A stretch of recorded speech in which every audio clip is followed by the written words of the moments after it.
Magandang araw mga paps, nandito tayo ngayon sa bandang San Juan. Yan. May service tayo ngayon, L300. Hindi na makatakbong ng maganda. Ayan si partner. Ano muna kami? Service para may pang Noche Buena. Okay mga paps, eto na, naibaba na namin yung pinaka-transmission niya, no? Nung L300. Inaalasan namin yung pressure plate at clutch disc. Ito clutch disc natin, parts number yan, no? Sa L300 Euro 4 mga paps. Ito yung sa ano natin, cover assembly. Okay, yan original mga paps. Kung bibili kayo na ito, nasa 10,000 mahigit to eh, ang set. Release bearing, oh.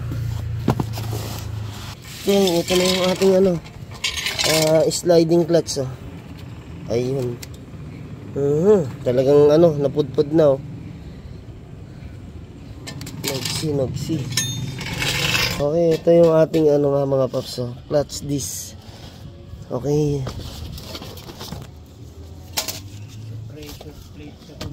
Ayan parts, release bearing natin.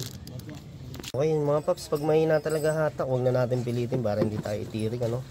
Pagka replacement naman yung gagamitin natin sa pressure plate clutch disc, mga ano lang yan, nasa 4,000 to 4,500 ang set.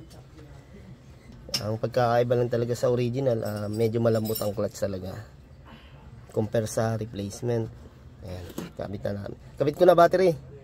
Ayun, syempre bago tayo mag ano mga paps, magtanggal ng clutch, tinatanggal natin tong negative. Tapos namin yung sasakyan ni boss na L300, no? Pinalitan namin ng clutch lining. Ayan, thank you kay boss Joseph. Nasa San Juan kami. Yun. Okay, thank you. Kasama natin si Manong. No, thank you ha. Ayun. Oo. Ay, si partner. Okay, balik na kami kay Inta Rizal. Thank you dito kay La Boss. Okay. Salamat boss ha.